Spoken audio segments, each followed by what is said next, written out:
Donc, rebonjour les amis.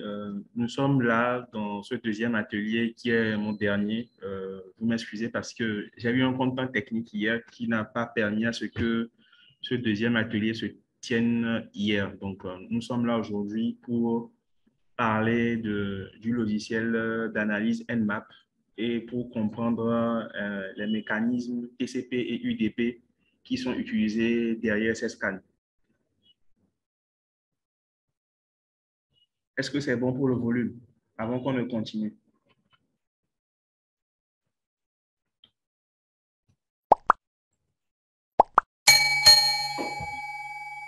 Je t'ai pas suivi, Kofi. Pardon? Un souci.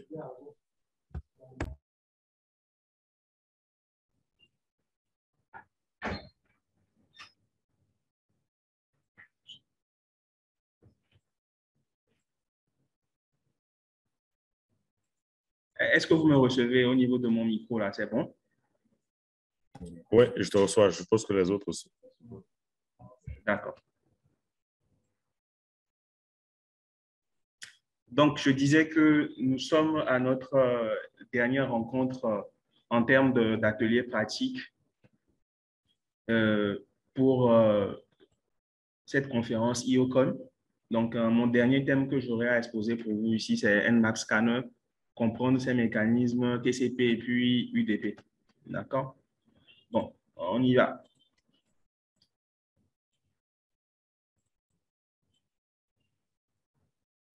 Donc, le plan que nous allons suivre est le suivant. Dans une première partie, nous aurons une introduction. Ensuite, nous aurons dans un deuxième point à présenter les prérequis dont nous avons besoin pour pouvoir bien maîtriser l'utilisation de Nmap. Ensuite, nous allons présenter des règles d'or de tout test d'intrusion. En quatrième point, nous allons présenter les étapes d'une analyse Nmap. En cinquième point, nous allons exposer quelques problèmes juridiques qui sont liés à l'utilisation de Nmap. En sixième point, nous allons faire la découverte des autres avec des scans Nmap. Ensuite, en septième point, nous allons présenter les techniques d'analyse de Nmap. Et ces techniques d'analyse seront purement concentrées sur l'utilisation du protocole TCP et puis UDP à la couche transport. Et en huitième point, nous aurons les séries de questions et de réponses. Donc, dans cet atelier, il s'agira de présenter l'utilisation du logiciel Nmap et plus particulièrement ses mécanismes d'analyse des ports TCP et puis UDP. Ceux qui ne connaissent pas Nmap, Nmap signifie Network Mapper. Il a été rendu public en 1997 par son concepteur ou créateur, M. Gordon Fyodor Lyon, qui est joignable sur l'adresse email fyodor@insecure.org. Donc, la compatibilité du logiciel Nmap, elle existe avec les systèmes GNU Linux, Microsoft Windows, tous les systèmes Unix et puis les systèmes Mac OS. Quelles sont les interfaces disponibles pour le logiciel Nmap? Il y a l'interface en ligne de commande, l'interface graphique, aussi nommée Nmap. Donc, les utilités du logiciel Nmap. Donc, Nmap est utilisé dans l'analyse des ports TCP et UDP sur un système distant, la détection à distance d'un système d'exploitation, la détection des services FTP, Telnet et leur version, la détection des services vulnérables grâce au système NSI qu'on appelle Nmap Scripting Engine. Et en bas, nous avons un exemple de commande Nmap où on a Nmap suivi de l'option -grand A, T4 et puis le paramètre ou bien l'argument à donner qui est le scanme.nmap.org. Donc, vous-même, vous savez que nous n'avons pas le droit, en tant qu'enthousiaste de la sécurité informatique, d'analyser les réseaux distants sans avoir obtenu une autorisation écrite préalable.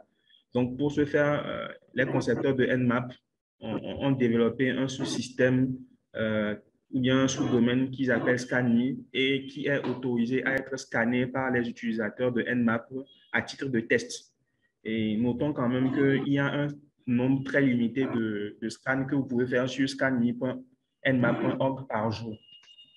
D'accord. En termes de prérequis, pour une bonne maîtrise du logiciel Nmap et de ses mécanismes, vous avez impérativement besoin de connaître les bases fondamentales du fonctionnement de la pile de protocole TCP/IP, connaître les concepts de base des réseaux informatiques.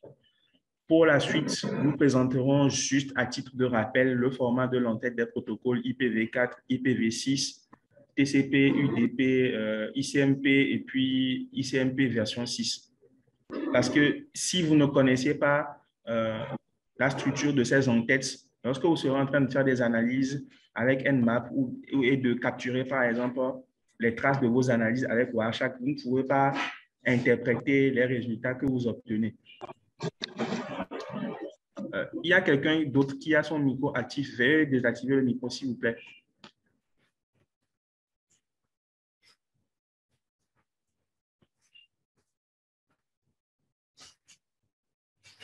OK.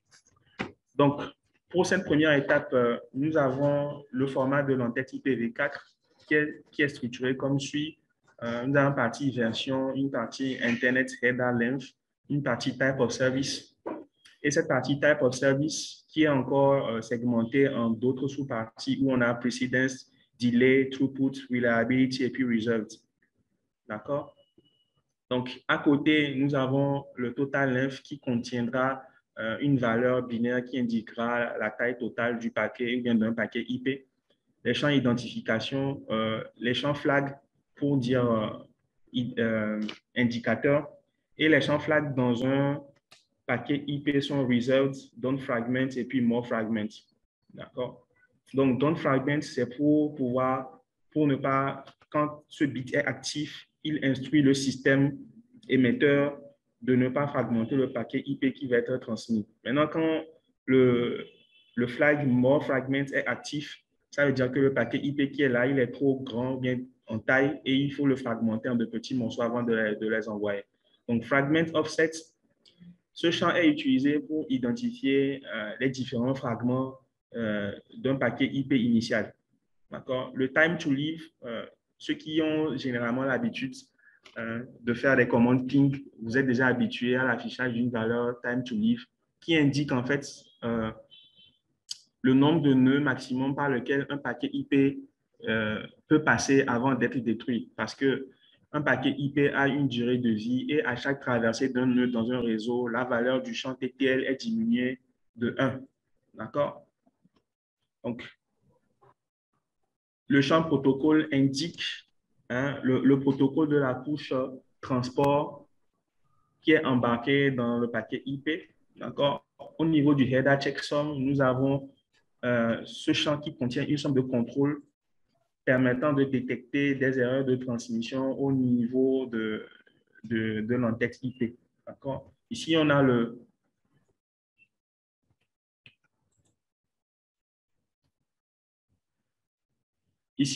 champ source address qui en fait contient l'adresse IP source dans l'entête IP destination address. Ce champ contient l'adresse IP de destination de l'autre que nous voulons joindre. Maintenant, on a un autre champ en bas ici qui est option, qui contiendra d'autres options dont on ne va pas parler ici. Et ici, les données, le champ data qui contiendra les données de l'utilisateur. Donc, format d'un entête IPv6 qui est un peu semblable à l'entête IPv4, mais avec une simplification par rapport à la réduction des champs. Donc, dans l'entête IPv6, nous avons la partie version Traffic Class, Flow Label, Payload Length, Next Header et puis Hook Length. En bas, nous avons le Source Address et qui est réellement codé sur 128 bits. Destination Address aussi codé sur 128 bits. Donc, format d'un entête TCP. Donc, je rappelle que les segments TCP et puis UDP sont utilisés à la couche transport du modèle OSI. Et le segment TCP, pour cette première partie, a le port source qui est codé sur 16 bits, et puis le port destination aussi qui est codé sur 16 bits. Ensuite, nous avons le numéro de séquence, parce que, à savoir aussi, les segments TCP peuvent être aussi fragmentés, et c'est le numéro de séquence qui permet de localiser un fragment TCP lorsqu'il doit être retransmis ou pas. D'accord?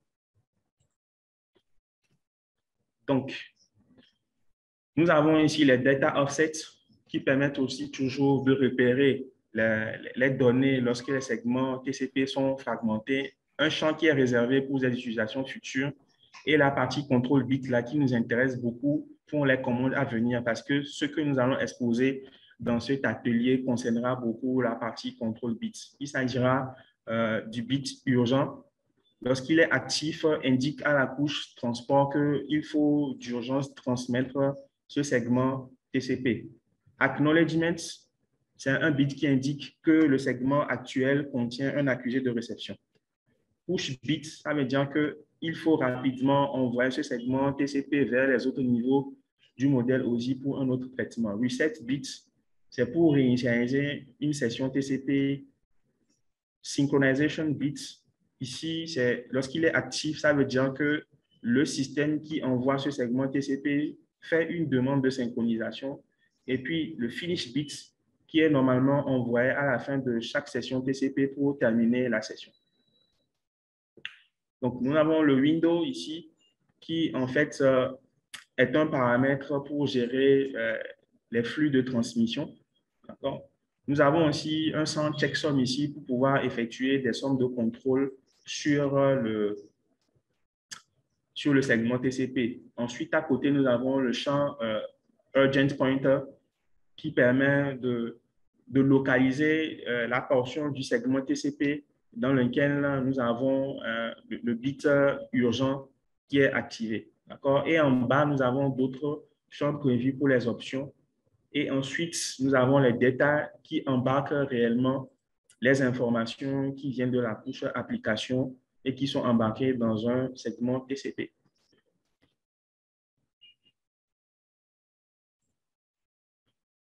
Un instant.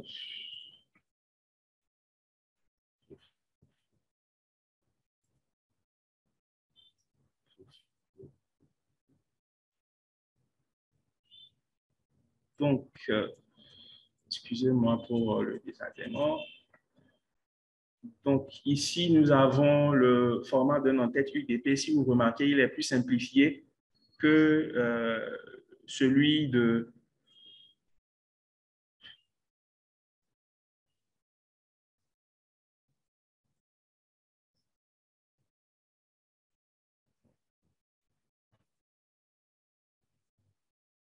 Est-ce que vous me recevez toujours là? Oui, c'est bon. On te suit. Vous avez toujours ma présentation active? Oui, oui. OK. D'accord. Donc, le format de l'entête UDP est plus simplifié que le format du TCP, si vous le remarquez bien. D'accord. Tout cela parce que le protocole TCP, on le qualifie de protocole orienté connexion. Ça veut dire que lui, il a besoin qu'un circuit soit bien établi avant de pouvoir transmettre des informations. Alors que dans le cas du protocole UDP, la source émet seulement les segments UDP et s'il y a une perte de segments UDP en cours de route, c'est à l'application destination de pouvoir utiliser des mécanismes pour pouvoir gérer la détection et la correction d'erreurs. Donc, l'entête générale d'un message ICMP. ICMP, c'est un protocole qui est enclenché lorsque nous tapons la commande ping pour pouvoir tester la connectivité sur un réseau. Donc, dans un message ICMP, nous avons le champ type qui permet d'identifier le type de message ICMP que nous avons. Il y a le code aussi qui donne des précisions sur le contenu du message ICMP et une partie checksum qui est en fait une somme de contrôle. D'accord? Et maintenant, le contenu du message, si c'est pour des messages d'erreur ou bien une encapsulation d'une partie originale d'un paquet IP. Donc, les règles d'or de tout test d'intrusion. Obtenez toujours une autorisation écrite sous la forme d'un contrat venant de la cible avant d'effectuer toute analyse d'un réseau qui ne vous appartient pas. Première étape de toute mission de test d'intrusion, c'est la reconnaissance. Donc, on ne peut pas se lever et dire que je veux tester un réseau sans avoir eu des informations préalables sur ce réseau. Et dans cette phase de reconnaissance, Nmap est un outil incontournable dans cette phase. Donc, dans cette phase, Nmap nous permettra de découvrir la plage des adresses IP de la cible, découvrir les autres qui sont disponibles et actifs, découvrir les services que les autres offrent sur le réseau cible, obtenir des détails généraux sur la topologie du réseau cible, découvrir les politiques de filtrage qui sont effectives sur le pare-feu du réseau cible. Toute analyse, dans cette étape, on parlera des différentes étapes d'une analyse par Nmap. Et toute analyse d'un réseau cible par Nmap passe par plusieurs étapes avant qu'un résultat final ne soit envoyé. Et chaque étape prend totalement fin avant que la suivante ne commence. Il y a au total 9 phases, comme le montre la figure ci-après. Donc, dans la première phase, nous avons Nmap effectue ce qu'on appelle une énumération. D'accord? C'est-à-dire collecter des informations de base, des noms de machines, des adresses IP, etc.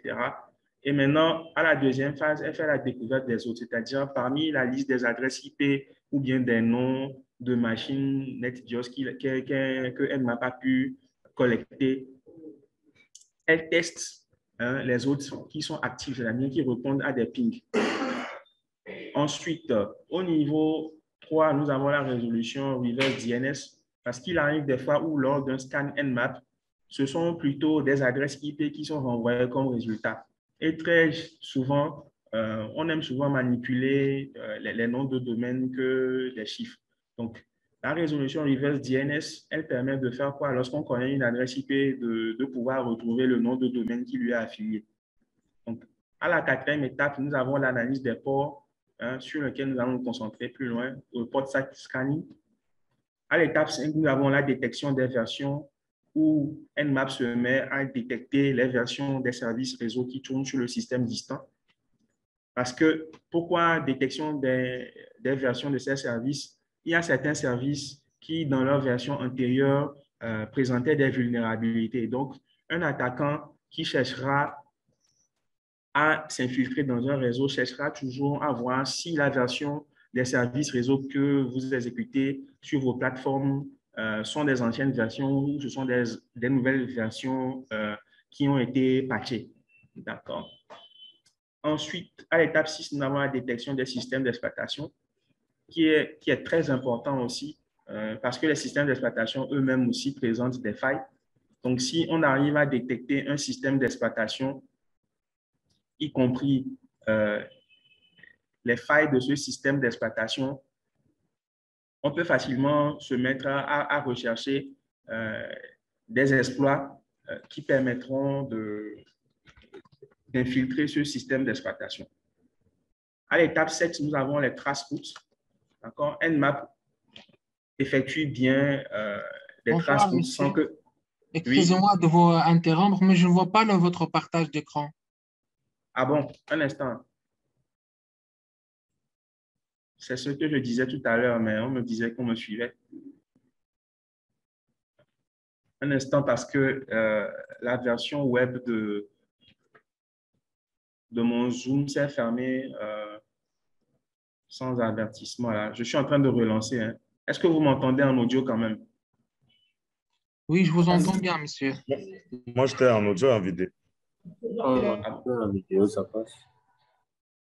Comment les autres font pour ne pas m'avoir en vidéo? Ne pas avoir ma présentation?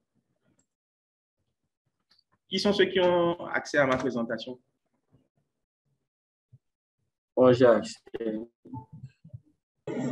En présentation, on voit format d'un en-tête UDP. Ah, ça, c'est un instant, hein, je relance le... Oui, l'information se fait voir. Je le vois aussi.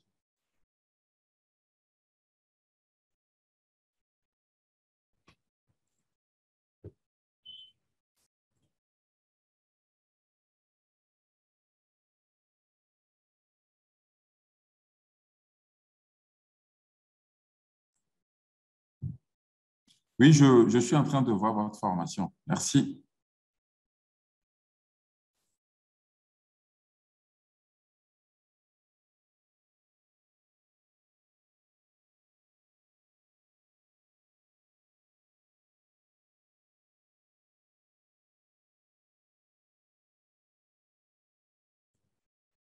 Est-ce que vous avez la présentation actuellement? Oui.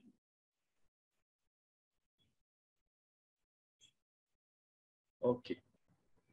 Il y a la présentation, mais le slide 10.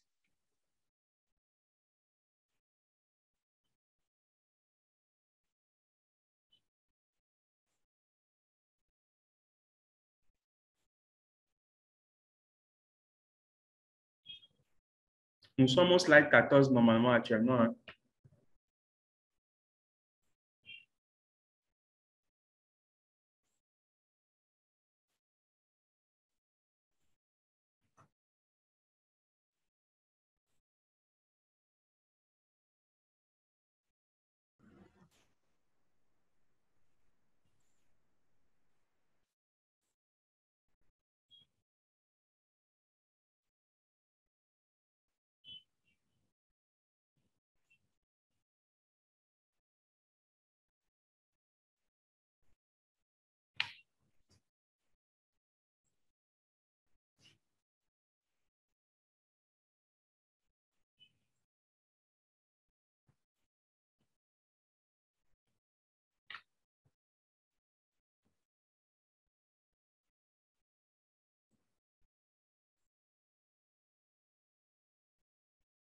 C'est bon, vous avez la présentation maintenant?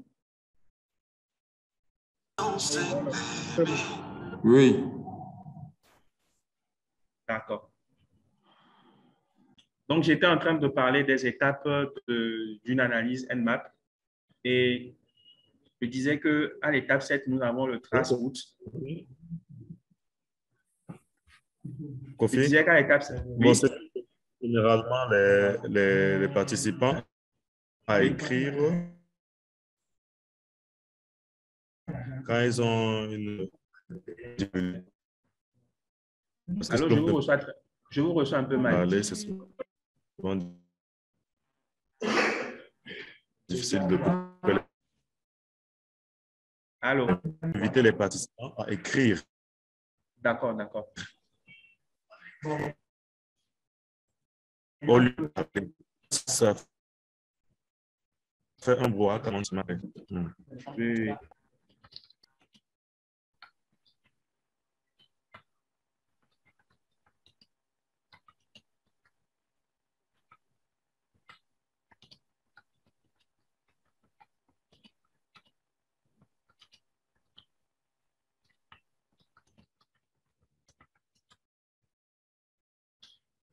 Donc, nous sommes à l'étape 7 où je parle du trace route. Nmap fait bien le trace route pour pouvoir trouver les différents nœuds ou bien les adresses IP intermédiaires par lesquelles un scan passe avant d'atteindre la destination.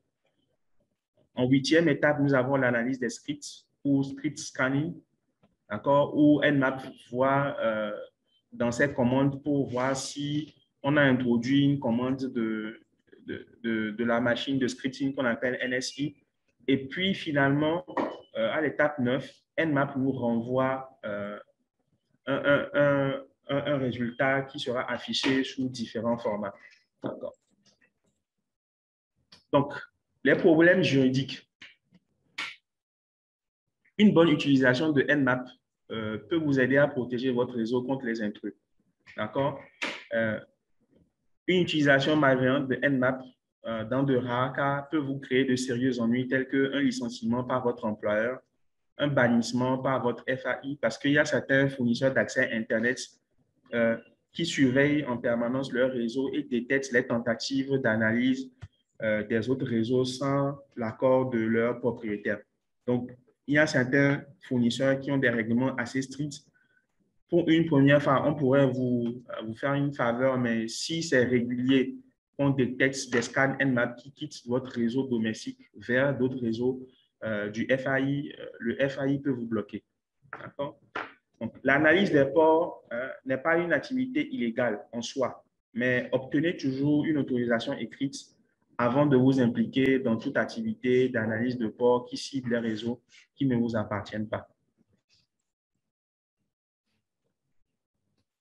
Ciblez ou bien choisissez, s'il y a une tautologie là-bas, choisissez vos cibles à analyser le plus précisément possible.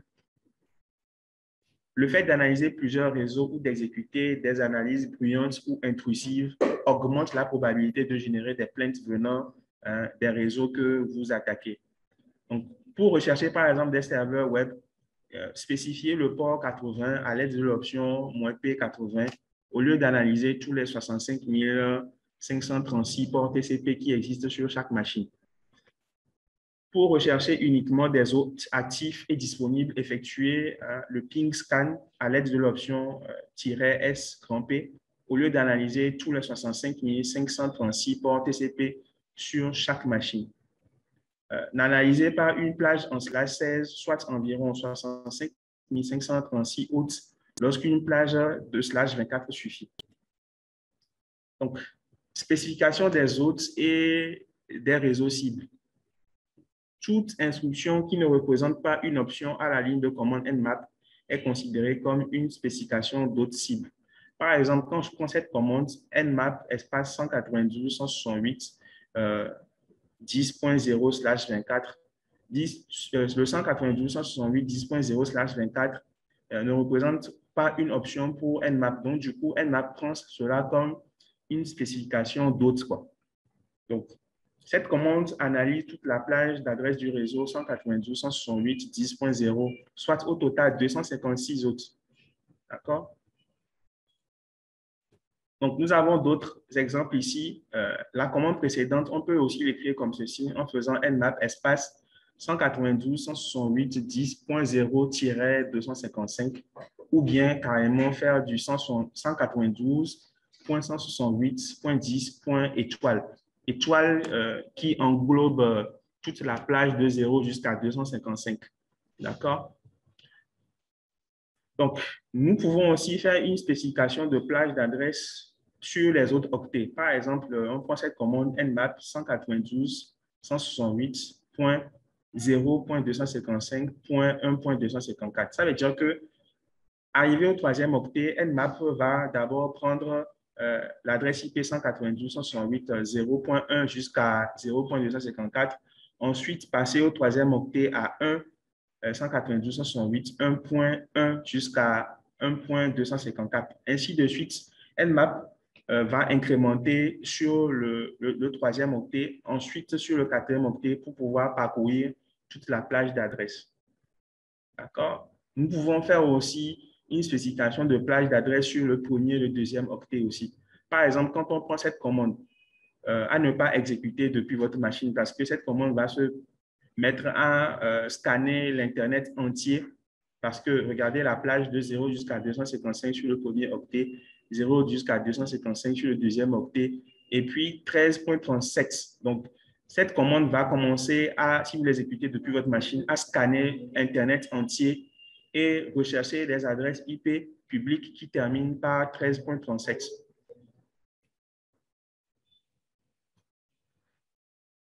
Donc, après, nous avons la possibilité de spécifier une liste d'adresses à Nmap en utilisant l'option "-i grand L". On a Nmap espace "-i grand L" et espace le nom de la liste d'adresses IP. Donc, si on suppose que vous avez une adresse IP nommée liste-ip.txt, il suffit juste de faire exécuter la commande Nmap espace "-i-l liste-ip.txt". Donc, nous avons la possibilité aussi de spécifier de façon aléatoire un nombre d'hôtes à analyser à Nmap avec l'option "-i grand R". On fait Nmap espace "-i grand R" et le nombre d'hôtes. Attention, cette commande aussi n'est pas exécutée depuis votre machine parce que elle instruit Nmap de générer de façon aléatoire des adresses IP. Mais seul le nombre dans ce crochet à partir de nombre de cibles, c'est à partir de ce nombre spécifié que Nmap va pouvoir générer. Si vous dites par exemple Nmap espace -ir espace 3, donc Nmap va générer de façon aléatoire 3 adresses IP publiques et va choisir l'une d'entre elles, premièrement, pour commencer, ensuite l'autre de façon aléatoire. D'accord. Nous avons aussi la possibilité de spécifier des autres en exécutant des exclusions de certains. D'accord? Donc, cette commande nmap 192.168.1.0/24 espace 192.168.1.1 veut dire que quoi? J'utilise nmap pour scanner le réseau 192.168.1.0/24 tout en excluant l'adresse IP 192.168.1.1. D'accord? Ici, pour cette deuxième commande, je scanne le réseau 192.168.1.0/24 tout en excluant la plage 192.168.1.1 jusqu'à 1.100. D'accord?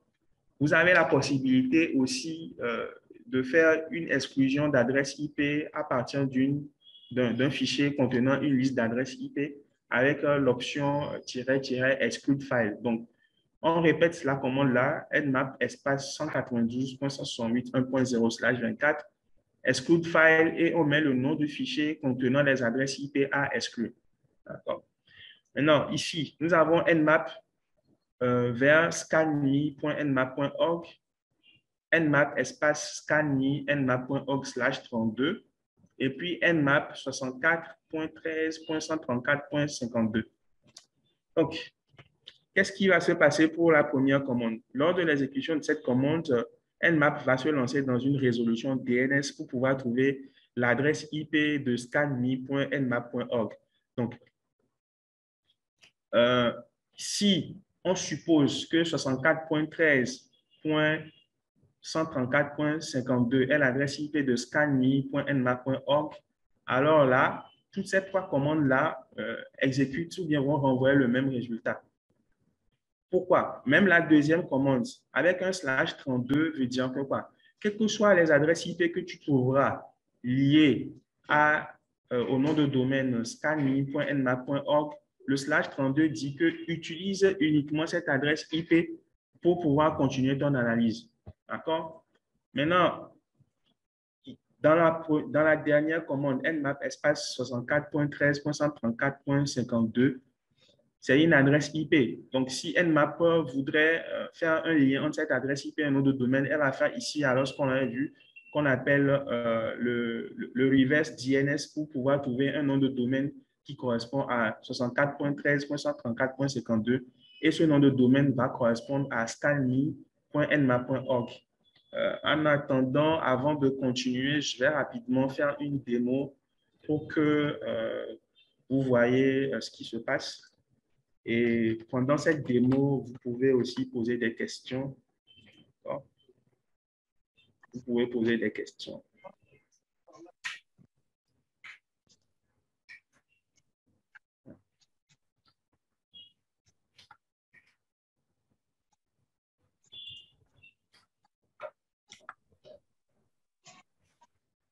Je suis à l'écoute.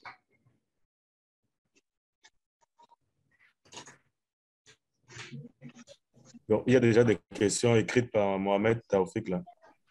Je ne sais pas si tu peux regarder.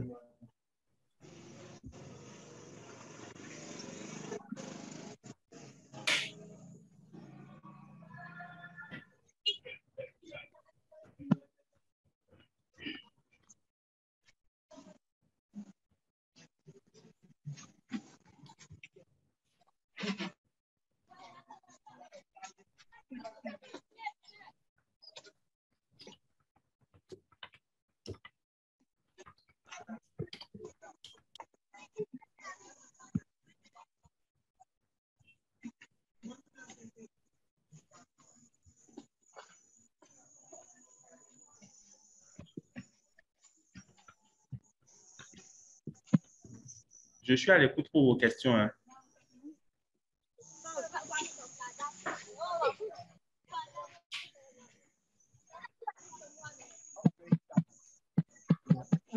Oui, je disais oui.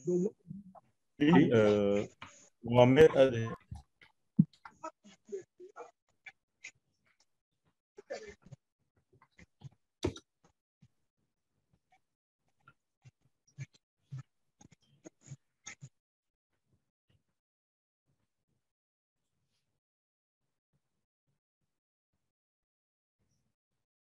Donc, il y a Mohamed qui dit quelles sont les différentes sortes d'un paquet de trames d'une plage slash 16 et de celle de slash 24. Ah, ce que vous allez comprendre là-bas, c'est que quand on a un réseau en slash 16, il est plus grand qu'un réseau en slash 24. D'accord?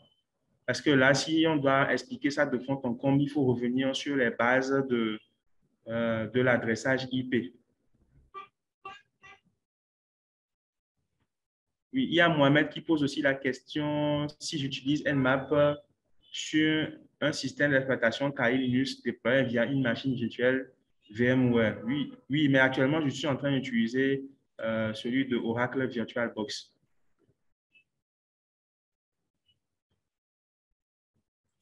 Est-ce que vous m'avez reçu?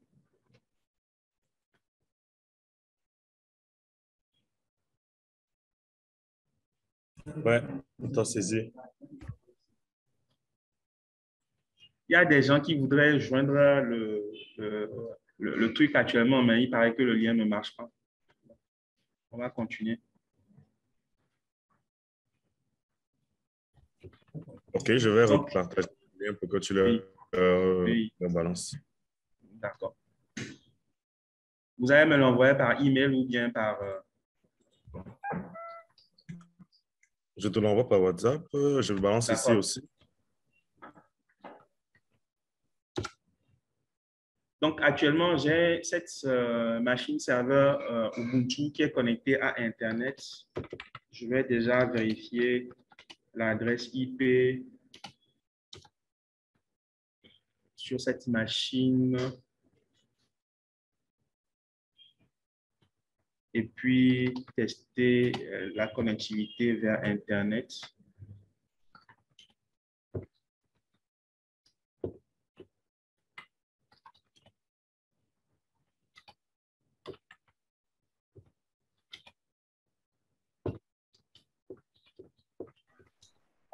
Bon, là, je ne l'ai pas parce que je suis en train de l'utiliser dans mon GNS3. Je suis en train de l'utiliser dans mon GNS3. Donc, s'il faut le faire, il faut que je redémarre la machine virtuelle pour le mettre en mode NAT. Bon, pendant ce temps, je vais redémarrer cette machine virtuelle-là et puis prendre encore d'autres questions en attendant que la machine virtuelle ne démarre.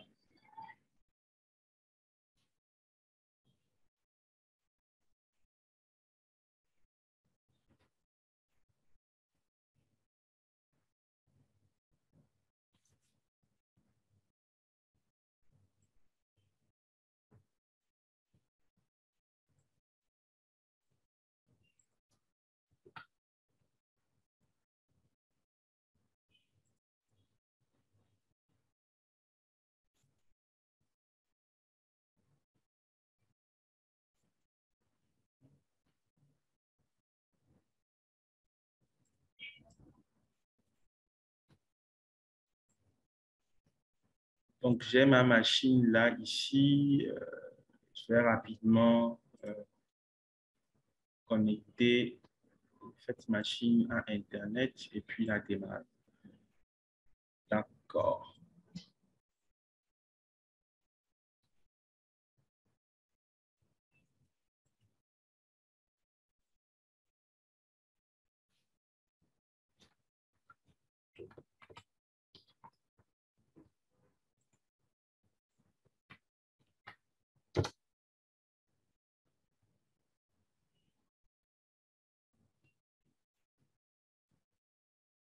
Donc, il y a Mohamed qui demande si c'est possible d'ajouter des modules externes, plugins à votre outil logiciel de simulation GNS3. Oui, c'est possible. Mais ce sont des plugins qui sont accessibles depuis le site du développeur de GNS3.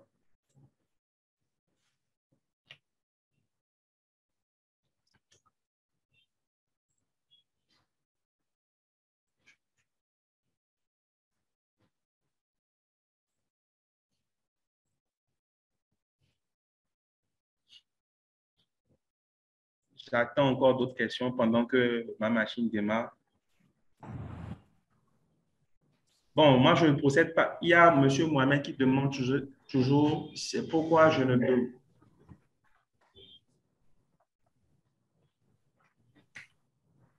Il y a M. Mohamed qui demande à savoir pourquoi je n'utilise pas ZenMap. ZenMap, c'est l'interface graphique de Nmap, mais actuellement, bon, je préfère évoluer en ligne de commande parce que la version des serveurs que j'ai ici, là, c'est en ligne de commande. Je n'ai pas activé le démarrage de l'interface graphique. Mais quand je vais revenir dans le Kali Linux, je vais pouvoir démarrer ZenMap. Mais je préfère toujours, pour des analyses de base, utiliser la ligne de commande.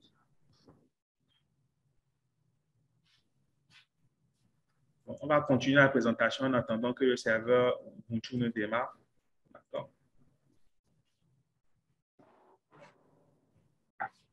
Donc, vous avez la possibilité aussi d'exclure plusieurs cibles, c'est-à-dire quand je fais le Nmap 64.13.134.52/24, je peux faire exclure scanme.nmap.org, insecure.org. Ça veut dire que les deux autres là, scanme.nmap.org et puis insecure.org seront exclus de la liste des noms de domaines à analyser. D'accord? On a la possibilité aussi d'exclure tout un réseau entier. Quand je fais par exemple nmap espace 10.0.0.0/8, je peux exclure de ce réseau le sous-réseau 10.6.0.0/16. D'accord? Maintenant, il y a cet exemple que nous allons décortiquer ensemble, d'accord? Qui est quand même un exemple complexe à comprendre. J'ai la commande. C'est une commande Nmap ici, hein, mais qui commence d'abord par Y, d'accord? Et j'ai le single quotes, j'ai l'accent circonflexe, le mot lise, espace, var, / lib, / dcp/dcpd.lise. J'ai le symbole tube. Ensuite, j'ai la commande awk, single quotes, accolade, et puis j'ai la fonction print, espace $2. Et ensuite, j'ai encore le tube. Et en dernier point, j'ai nmap espace -i grand L espace tiret. Donc, Y, en fait, c'est une commande du système d'exploitation Linux qui permet d'effectuer un filtrage sur un fichier texte. D'accord? Maintenant, nous avons ensuite, après Y, on a le single quotes, accent circonflexe et puis le mot lise. Tout ceci constitue ce que nous appelons une expression rationnelle ou en anglais regular expression. D'accord? Donc, ça veut dire que dans le fichier /var lib /dacp/dacp.lise, j'ai toute une liste d'informations qu'il y a. Maintenant, il faut que je fasse quoi? Que je fasse un filtrage de ce fichier pour pouvoir récupérer uniquement les lignes qui commencent par le mot lise. Pourquoi les lignes qui commencent? Le caractère accent circonflexe qui précède le mot lise veut dire quoi? Cette chaîne de caractères doit se trouver en début de ligne. Donc, l'accent circonflexe ici, dans cette expression rationnelle ou regular expression, indique que quoi? L'expression lise doit être en début de ligne dans le fichier var lib /dacp/dacp.lise. D'accord? Maintenant, je donne ici un exemple de fichier dacp.lise sur un système Linux text. Donc, vous avez vu, quand j'exécute la commande more espace /var /lib /dacpd/dacpd.lise, je retrouve cette ligne-là qui m'intéresse beaucoup où j'ai lise pour dire que c'est un bail de l'adresse IP 192.168.1.100 à un client. D'accord? Et le client qui a obtenu cette adresse IP, c'est là son adresse MAC, le 001B7793A169. D'accord? Maintenant, la commande que j'ai effectuée précédemment, c'est pour en fait récupérer la ligne là qui commence avec le mot lise. Et si vous voyez que sur cette ligne, on a le mot lise et ensuite qui est suivi par une adresse IP. Donc, pour la suite de la commande, nous serons intéressé par le mot lise et puis l'adresse IP qui suit le mot lise. D'accord?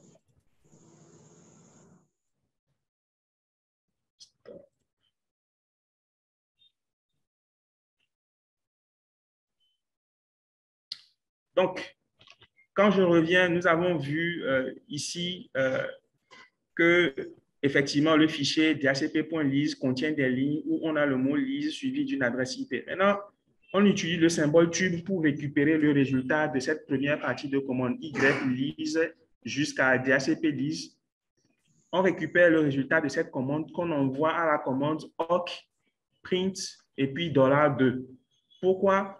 Parce que le programme awk aussi permet de faire un filtrage sur les fichiers texte sur un système Linux. Et plus précisément, on est intéressé dans ce filtrage par la valeur du deuxième champ. Donc, quand on revient, regardez, le premier champ contient le mot lise et le deuxième champ contient l'adresse IP 192.168.1.100. Donc, quand on applique le programme awk sur ce fichier, il nous sort uniquement des lignes qui contiennent des adresses IP. Maintenant, le résultat de l'exécution de la commande awk nous renverra seulement des lignes qui contiennent des adresses IP. Et maintenant, ce résultat, on les envoie à Nmap. Et Nmap va tenir compte de ces listes d'adresses IP à cause de quoi? De l'option -i grand L et puis espace tiret. Le espace tiret veut dire à Nmap que quoi?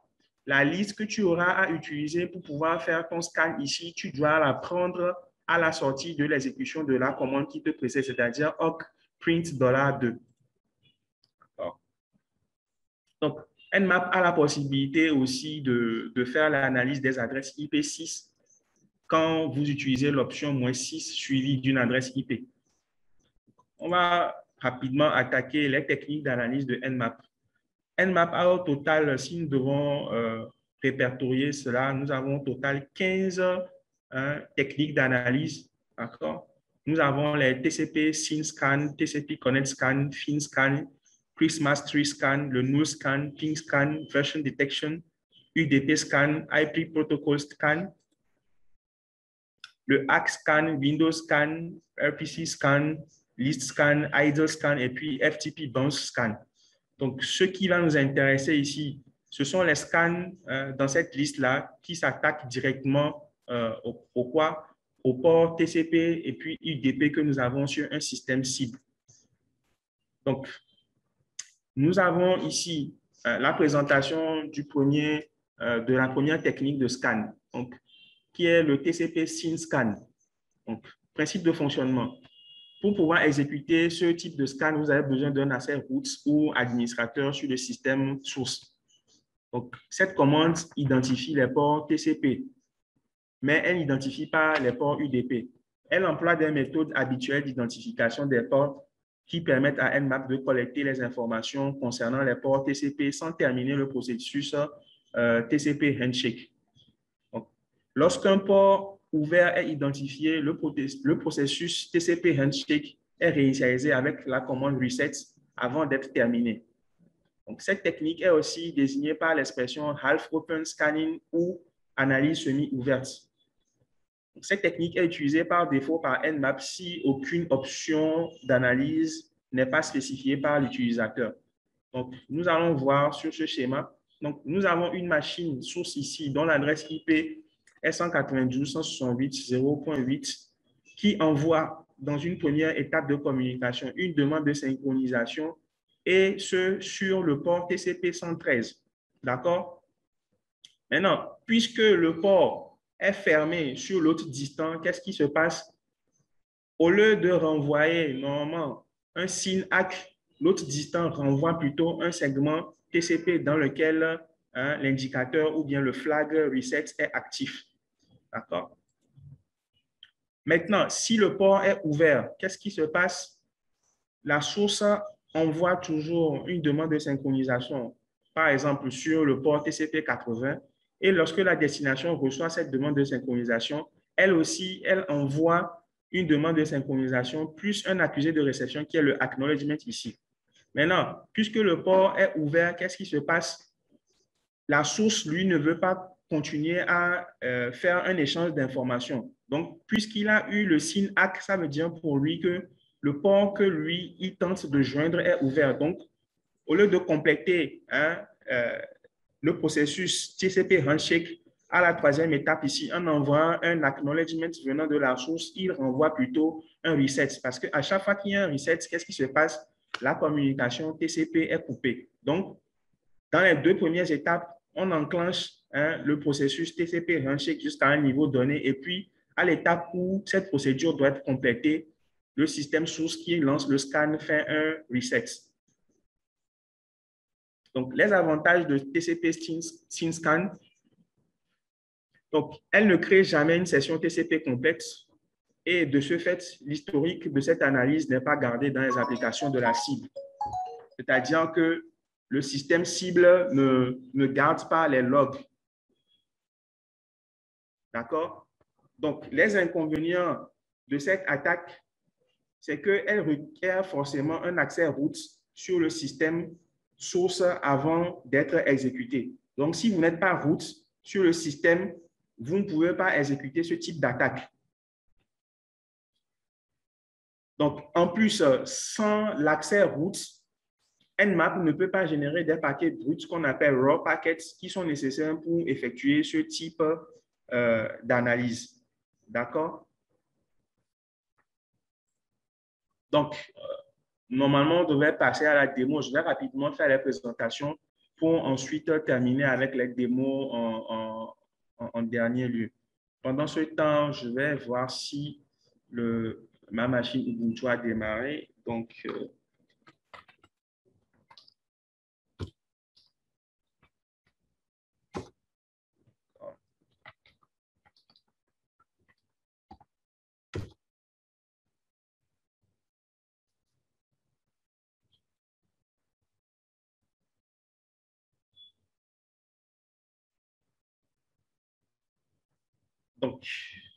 je vais voir aux côtés de l'adresse IP.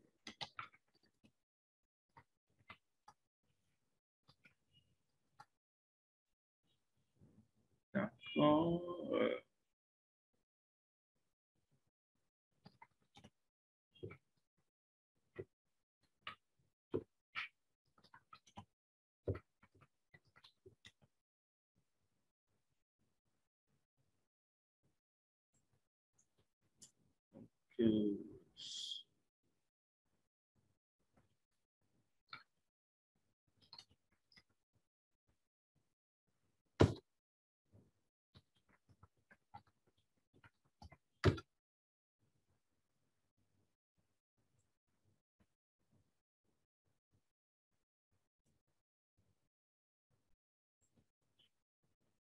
Donc, on va continuer la présentation et faire la démo à la fin. Pour le prochain scan, on a le scan qu'on appelle le TCP Connect Scan avec l'option "-ST".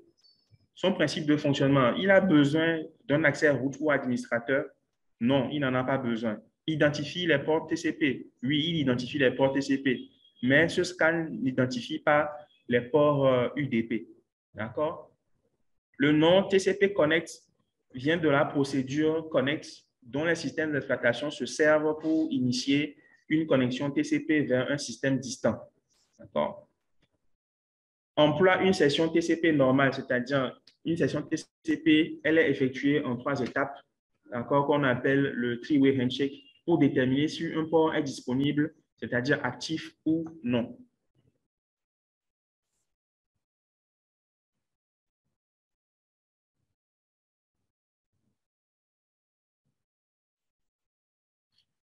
Voici comment le scan TCP Connect fonctionne vers un port TCP qui est fermé. Donc, la source envoie une demande de synchronisation vers le port TCP 21, par exemple. Et si le port est fermé, qu'est-ce qui se passe? La machine de destination envoie quoi? Un reset à la source pour terminer la communication TCP. Maintenant, si le port est ouvert, voici ce qui se passe. La source envoie une demande de synchronisation vers le port TCP 80, par exemple. Et comme le port TCP 80 est ouvert, la destination renvoie quoi? Une demande de synchronisation plus un accusé de réception. Maintenant, sur cette machine, nous renvoyons un accusé de réception à la cible pour lui dire que nous avons accepté maintenant que la communication TCP soit établie. Maintenant, dans cette étape intermédiaire, quand on a le signe, un instant, quand on a le signe ACK venant de la destination et puis en dernier le ACK, on a complété un processus qu'on appelle le TCP three-way handshake. Maintenant, avant que la source le couple la connexion avec un reset, il y a quand même eu temporairement un transfert de données entre la cible et puis la source de l'attaque. Donc, les avantages de TCP Connect Scan, donc, on n'a pas besoin d'un accès root ou administrateur avant de l'exécuter. Donc, Nmap emploie pour ce scan la méthode normale de connexion d'un système d'exploitation vers les systèmes distants via TCP avant la rupture de la session TCP avec l'indicateur reset. Inconvénient, cette attaque est très bruyante. Si la personne ou bien le système cible a des systèmes de détection d'intrusion qui sont placés sur le périmètre du réseau, ces systèmes de détection d'intrusion vont garder dans leur historique ou bien log les traces de l'attaque ou bien du scan TCP Connect Scan que vous avez exécuté contre eux. En plus, elles consomment plus de ressources système et applicatives. Donc, nous avons le scan UDP, d'accord? Il a besoin d'un accès root ou administrateur. Il identifie les ports TCP, non, puisqu'il s'agit d'utiliser le protocole UDP ici pour pouvoir faire l'analyse. Il identifie plutôt les ports UDP, d'accord? Très souvent, les gens ne savent pas qu'avec Nmap, ils peuvent identifier les services réseau qui sont basés sur le protocole UDP à la couche transport. C'est faisable avec l'option petit s grand U. L'option petit s U peut être combinée avec une option d'analyse TCP. Peut être combinée avec une option d'analyse TCP comme le SYNSCAN pour analyser les deux protocoles TCP et UDP à la couche transport. Donc, supposons que vous voulez analyser un réseau à la recherche des ports TCP, UDP qui sont ouverts ou bien filtrés, vous pouvez combiner. Éteignez vos micros, s'il vous plaît.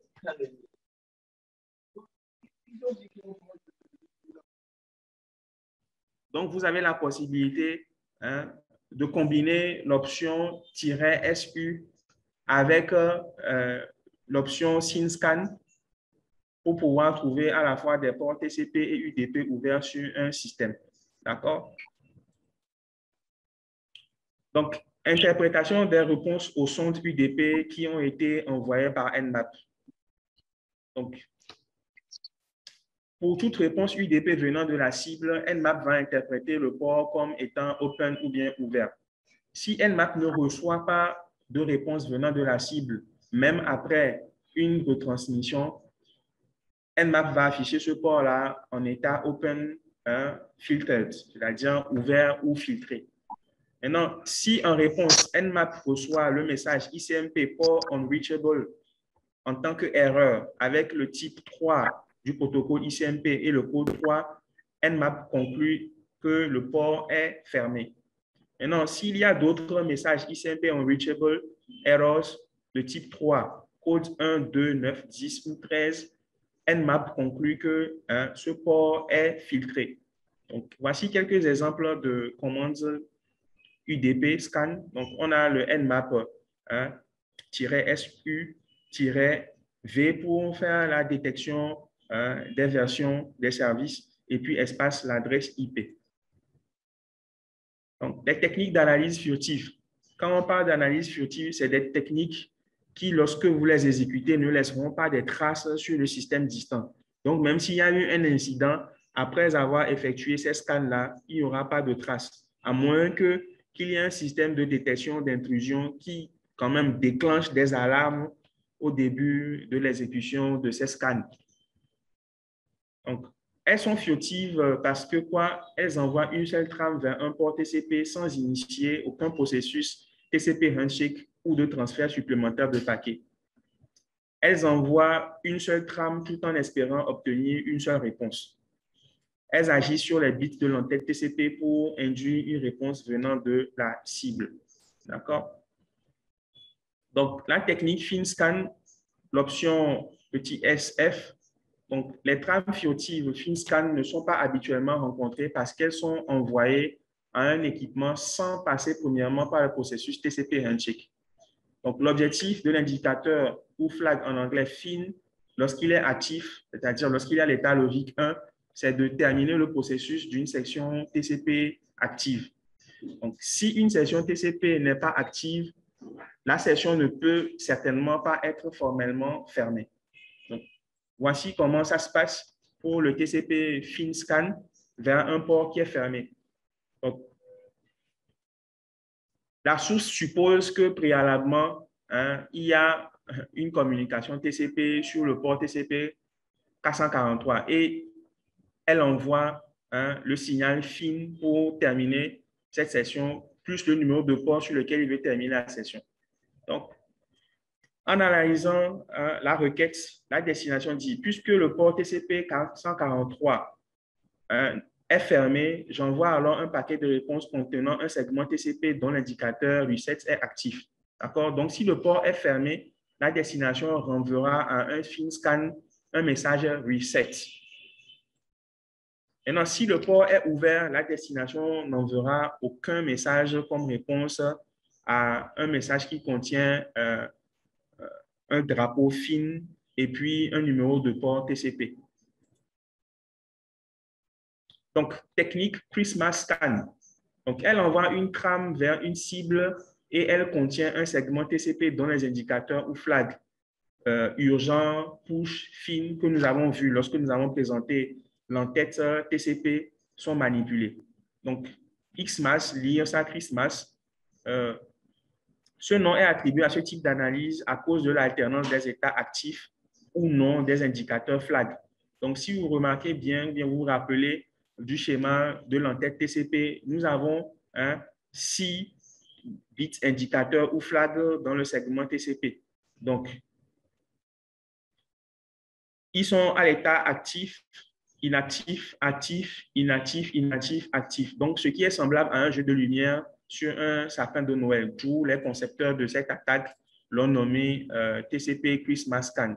Donc, TCP Christmas Scan vers un port TCP fermé nous donne ceci. Donc, la source envoie un segment TCP avec le bit urgent, push, FIN qui sont activés vers le port TCP 618. Donc, puisque le port est fermé, qu'est-ce qui se passe? La destination va envoyer un segment TCP dont l'indicateur reset est actif. D'accord? Lorsque on va vers un port ouvert, la destination ne renverra pas de segment TCP vers la source. D'accord? Donc, technique null scan. OK? Dans le null scan, on a le mot nul. Donc, ça veut dire que cette technique désactive tous les indicateurs ou flags urgents, push, FIN dans un segment TCP. Donc, c'est une situation qui ne devrait jamais arriver en réalité. Mais Nmap est utilisé pour pouvoir forger de tels segments TCP. Donc, voici ce qui se passe. Dans le null scan, vous avez vu, tous les bits des indicateurs sont positionnés à 0 et on demande la requête d'être exécutée vers le numéro de port TCP 438, par exemple. Donc, si ce port est fermé, qu'est-ce qui se passe? La destination va envoyer comme réponse un reset à la source. Et si le port est ouvert, la destination ne va pas envoyer de réponse à la source. Donc, l'avantage de ces scans furtifs, c'est qu'elles ne laissent aucune trace dans l'historique ou bien des logs des systèmes cibles, d'où leur désignation par technique d'analyse furtive ou bien stealth scan en anglais.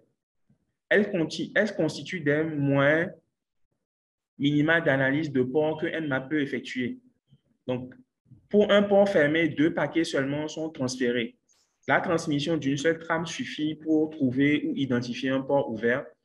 Et les inconvénients de TCP, de ce scan, excusez-moi, cette partie n'est pas dedans, elle n'est pas dedans parce que c'est une erreur, on doit l'enlever. Je vais corriger ça dans le PowerPoint et renvoyer sur le Google Drive. Donc, pour le moment, vous pouvez passer aux questions pendant que je règle mon serveur Ubuntu là pour pouvoir exécuter des commandes Nmap à titre de test. Je suis à l'écoute.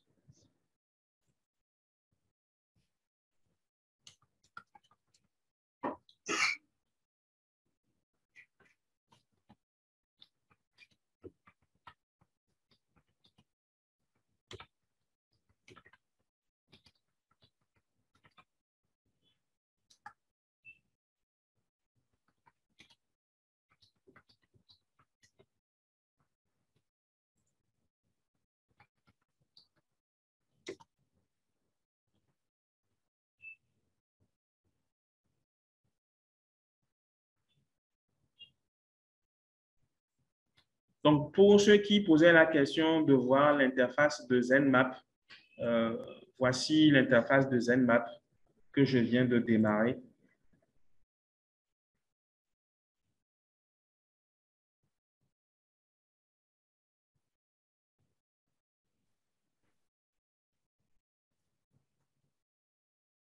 D'accord? Donc, on va faire un scan vers une cible qu'on appelle scanmi.nmap.org. D'accord? Et dans la partie profil, vous pouvez choisir les types de scans que nous avons vus. Est-ce qu'on veut faire un IntenScan plus UDP, scanner tous les ports TCP sur ce système, d'accord? Donc, on va faire un quick scan sur scanme.org. Et quand je choisis le quick scan, vous avez vu les options qui sont activées ici. On a Nmap-T4 pour dire aggressive scan. Et puis, faire quoi? Un fin scan sur le scanme.nmap.org. Donc, je clique après ici sur le bouton scan.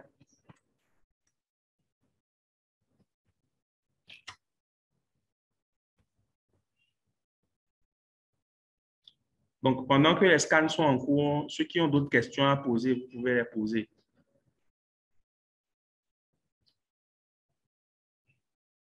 Donc, vous voyez ici qu'après le scan, on a sur scanme.nmap.org, nous avons les ports TCP et puis TCP 22 qui indique l'existence du protocole SSH et le port TCP 80 qui indique l'existence du protocole HTTP sur scanme.nmap.org. D'accord? Maintenant, à partir de l'interface de ZenMap, je peux aussi toujours faire un scan UDP pour voir si j'ai un protocole UDP qui est en cours d'utilisation sur scanme.org.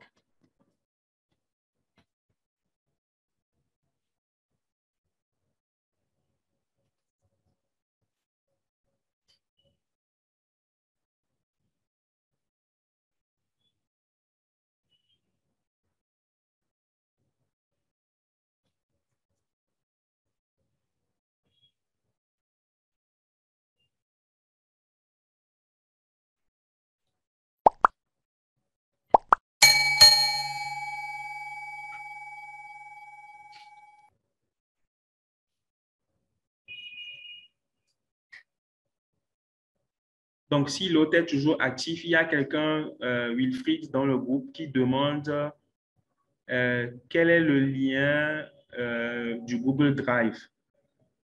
Donc, un instant, moi, je vais partager le lien du Google Drive.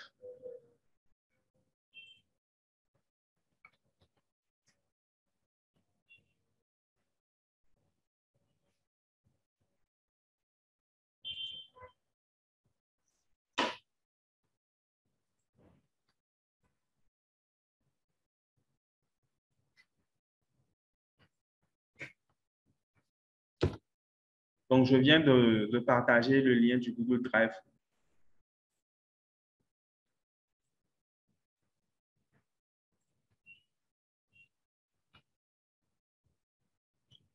Donc, vous voyez que depuis que je suis en train d'effectuer le scan UDP sur scanini.nmap.org, ça prend du temps. Pourquoi ça prend du temps? Parce que là, actuellement, je n'ai pas précisé les ports UDP sur lesquels je veux effectuer des scans. Donc, actuellement, mon scan UDP est en train d'analyser 65 536 ports UDP sur l'autre distant. Donc, ce que je peux faire, je vais pouvoir faire un cancel pour pouvoir arrêter le scan. D'accord. Donc, j'ai annulé le scan et maintenant, je peux spécifier les ports sur lesquels je veux voir s'il y a un protocole qui fonctionne avec UDP. Donc, je vais chercher par exemple un 53 pour voir s'il y a un serveur DNS sur la machine distante. Donc,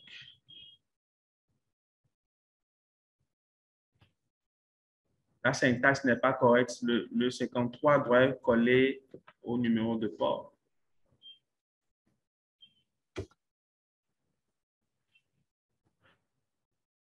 Donc, il est en cours d'exécution. On va voir si on a un serveur DNS sur la machine distante.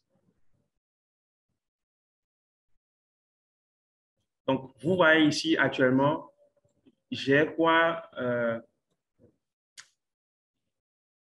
J'ai le port 53 qui dit quoi? Qu'il est fermé sur l'autre distant. D'accord? Comme il est fermé sur l'autre distant, qu'est-ce que je vais faire?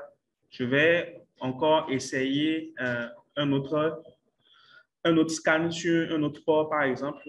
Quel port je peux prendre pour je vais voir pour le DHCP C67 pour voir s'il y a un serveur DHCP sur la machine distante. Pendant que ce scan s'effectue, j'ai mon serveur Ubuntu qui est là et notez que j'ai activé des services réseau sur ce serveur Ubuntu. Donc, le scan là terminé me dit aussi que le port 67 UDP qui indique la présence d'un serveur DHCP sur l'autre distant est fermé. Donc, vous avez la possibilité aussi d'utiliser Nmap. D'accord? Vous avez la possibilité d'utiliser Nmap pour pouvoir analyser les ports qui fonctionnent sur votre localhost, c'est-à-dire votre machine elle-même. Donc, on peut faire un scan sur le localhost en exécutant cette commande. Quand je fais sudo nmap-su, je veux analyser les ports UDP qui tournent sur ma machine locale. Donc, il me demande des passwords. Donc, je suis en train d'analyser ma propre machine ou bien mon propre serveur Ubuntu. Et regardez, après avoir effectué ce scan, nous avons bel et bien les ports UDP 53 qui indiquent que nous avons un service DNS qui tourne dessus. Nous avons un client DHCP qui tourne dessus, d'où la présence du port UDP 68. Nous avons un service NetBIOS qui tourne aussi sur ce système qui est le port UDP 137, d'accord? Et on va essayer maintenant pour les scans TCP, d'accord? Donc, quand je fais pour les scans TCP, j'ai sur mon serveur le port 22 qui est ouvert, qui indique la présence d'un service SSH. Le DNS aussi a la possibilité d'utiliser le protocole TCP à la couche transport, d'où la présence du numéro de port TCP 53, d'accord? Il y a aussi la présence d'un serveur web, d'où la présence du numéro de port 80 en TCP. Il y a la présence des serveurs de messagerie sur le système, d'où la présence des ports TCP 110 et puis 143 qui indiquent respectivement la présence des protocoles POP3 et puis IMAP. Et d'autres ports que nous avons aussi, comme les ports TCP 3306 pour indiquer le MySQL et le 5432 pour indiquer la présence du Postgre. Donc, ceux qui voudraient avoir le lien du support, c'est sur le lien Google Drive que j'ai partagé. Il suffit d'accéder au Google Drive et vous allez voir le support là-bas. Merci. Donc, s'il y a des questions, vous pouvez activer vos micros pour qu'on fasse une dernière discussion avant qu'on ait terminé.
Merci encore, Willy, pour ta présentation. Oui.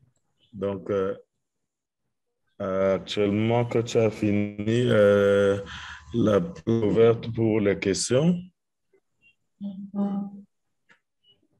Et puis, ceux qui ont des questions, ils peuvent maintenant les poser directement à Willy sans les écrire, hein. Vous pouvez parler. Juste que c'est chacun son tour pour ne pas créer des échos et des bois. Ok, merci. Willy, est-ce que vous pouvez redémarrer la fiche de Nmap ou Zenmap? D'accord.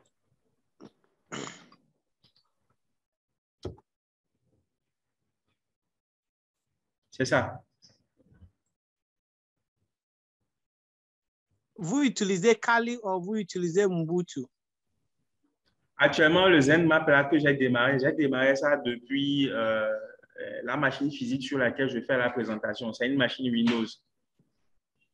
Mais les serveurs sur lesquels je fais les commandes au niveau du VirtualBox, ce sont des machines Kali et puis des machines Ubuntu. Oui, parce que je suis en train de démarrer la mienne sur mon machine Windows Virtual Machine, ça ne passe pas. C'est pourquoi. Bon, ça dépend. Est-ce que tu as donné assez de mémoire RAM? Parce que des fois, quand il n'y a pas assez de mémoire RAM aussi, pour démarrer le truc graphique, ça prend du temps, quoi. Je pense que je lui ai donné 4. Ah, c'est beaucoup. Oui, 15 gigas. Mais ça ne marche pas.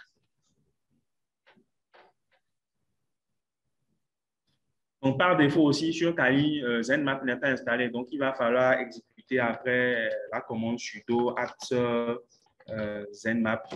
D'accord? ZenMap apt install. Install ZenMap pour pouvoir installer le ZenMap sur votre système Kali Linux. D'accord? Bon, d'autres questions? Je viens ceux qui voudraient avoir le lien du fichier PowerPoint. Je viens de partager ça.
Il y a une question que quelqu'un pose ici, là, si l'utilité Nmap peut être utilisée parallèlement, synchroniquement avec Wireshark.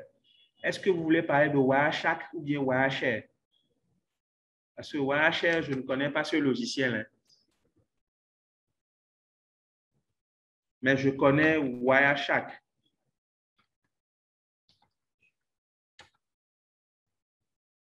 Oui, vous pouvez utiliser ça parallèlement pour pouvoir analyser ce que vous êtes en train de faire comme analyse sur Internet avec, ou bien entre votre ordinateur et une autre machine cible. C'est possible.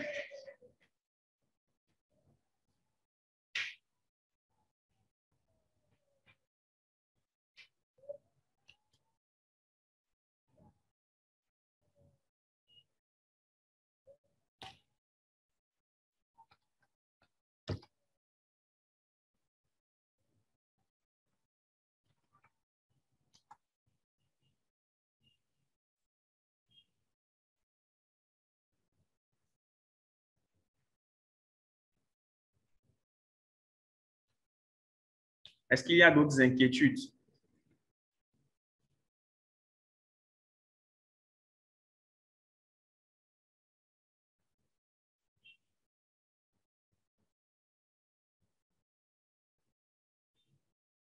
Non, moi, j'ai redémarré l'instance de ma machine virtuelle Ubuntu pour pouvoir réinitialiser les 4 réseaux qui sont dans la machine. C'est ce que j'ai fait.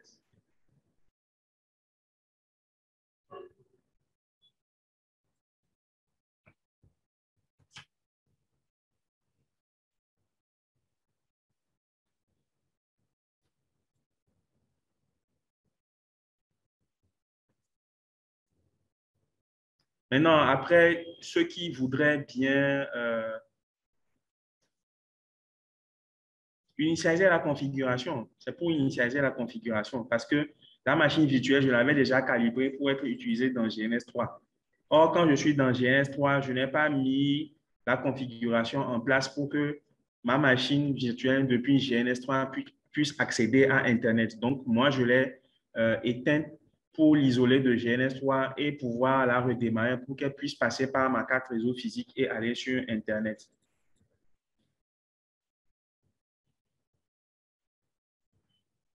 Donc, après, pour ceux qui voudraient avoir de nos tutoriels, etc., je vous exhorte à vous abonner à cette chaîne YouTube, d'accord, qui est une chaîne YouTube de notre laboratoire de recherche. Donc, on publie régulièrement des vidéos pratiques là-bas. Donc, abonnez-vous et activez la cloche de notification pour pouvoir bénéficier de ces vidéos à chaque fois qu'elles sont envoyées en ligne.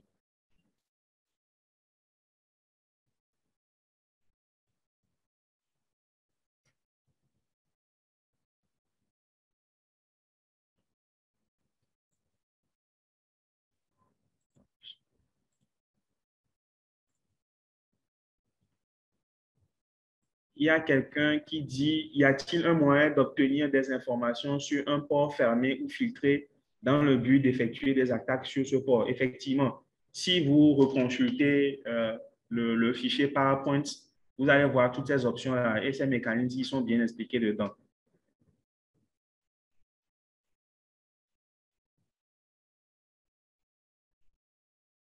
Comment éviter et supprimer les traces de la reconnaissance sur la machine cible? Ah,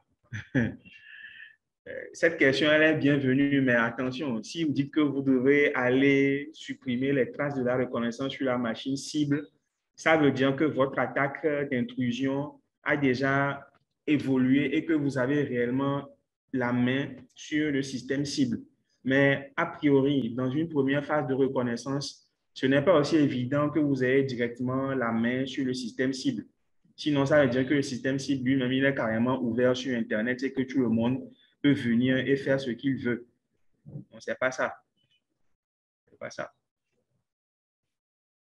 La seule chose qui soit possible pour pouvoir éviter des problèmes, c'est d'effectuer des reconnaissances à travers des proxys. Donc, je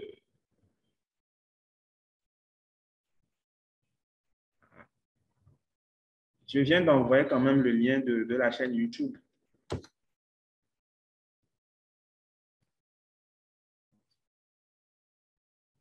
Donc, je disais que il serait préférable que, pour pouvoir effectuer ces scans de façon furtive et ne pas vous attirer des ennuis, c'est d'utiliser des proxys pour pouvoir faire vos scannings. C'est-à-dire que dans Kali Linux, vous avez une commande qui s'appelle proxy chain. D'accord? Vous avez une commande qui s'appelle proxy chain. Et avant d'exécuter Nmap, vous exécutez d'abord proxy chain pour dire quoi? Proxy chain et puis vous exécutez la commande Nmap que vous voulez. Par exemple, proxy chain Nmap petit s vers, par exemple, c'est pas 8.8.8.8. C'est un exemple que j'ai donné. Donc, qu'est-ce qui va se passer? Le scan Nmap, avant de sortir sur Internet, va être envoyé au programme ProxyChain. Donc, ProxyChain sur Kali Linux a dans sa mémoire une liste d'adresses IP de serveurs proxy par lesquels vos scans peuvent être tunnelisés avant d'aller sur Internet. Donc, du coup, s'il faut remontrer les traces, on va retomber sur les adresses IP qui sont contenues dans la liste des serveurs proxy de ProxyChain.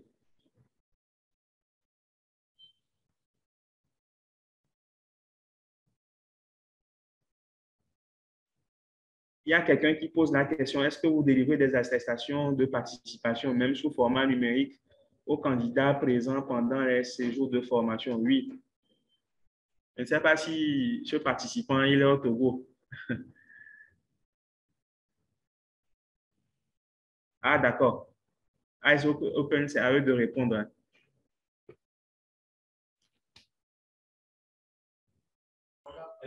Oui, la question nous concerne. Effectivement, nous ne sommes pas une institution qui délivre des formations. Et bon, par conséquent, les diplômes. Donc, il s'agit d'une conférence et puis chacun voilà, profite au maximum des notions qu'il a reçues de différents ateliers, quoi. Mhm.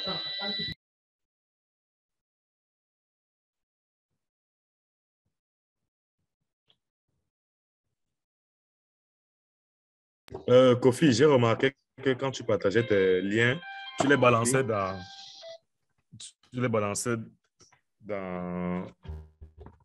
un individu en particulier, eux de mettre sur tout le monde. Donc, fais attention quand tu partages tes... Ah, d'accord. D'accord, désolé.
Bon, je pense qu'il n'y a plus de questions et qu'on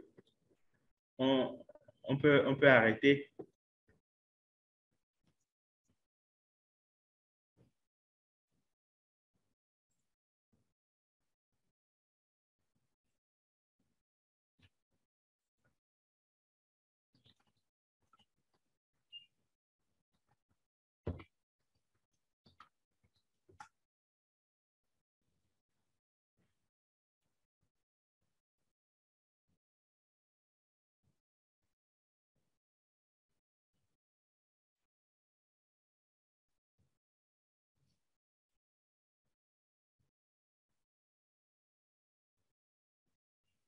Oui, cette instruction que je viens d'envoyer, c'est elle qui vous permet de canaliser vos analyses Nmap à travers une chaîne de proxy, quoi, à travers une liste bien définie de serveurs proxy.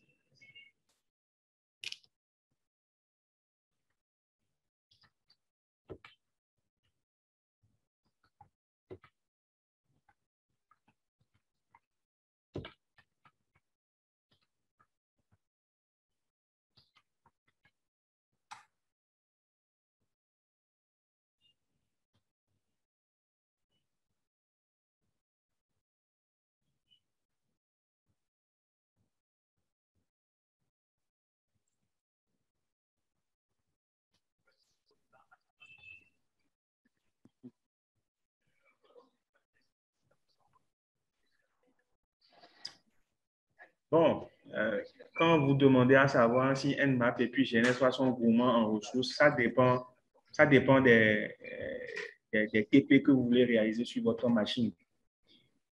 Généralement, ce qu'on conseille en ressources minimales, c'est que votre machine ait quand même un Core i5 de dernière génération et que vous ayez au moins une mémoire RAM de 16 Go.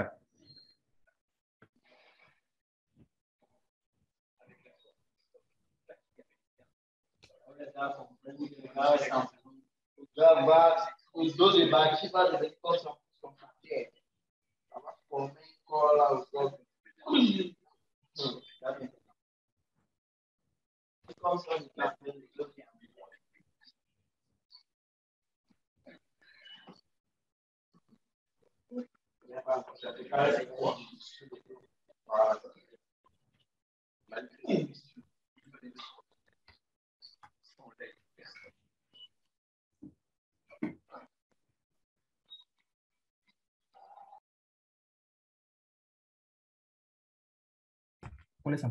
Allô? Oui?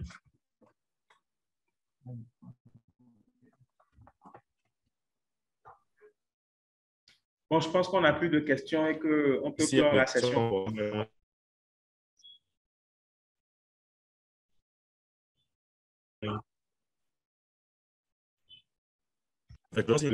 Tu vas partager la plateforme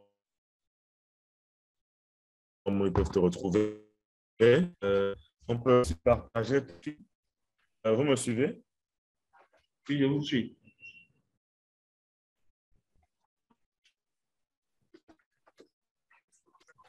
OK. Donc, on va aussi partager ton LinkedIn.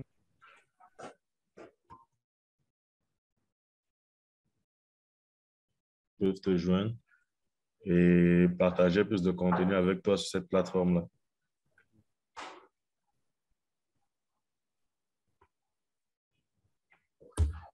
Donc, encore, merci beaucoup, Sophie. Oui, oui. Pour l'assistance. Et on souhaite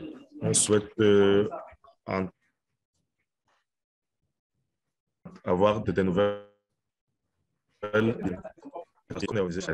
et nous serons toujours heureux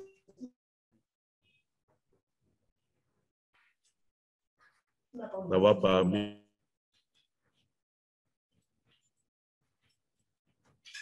les gens comme toi, les individus de l'application.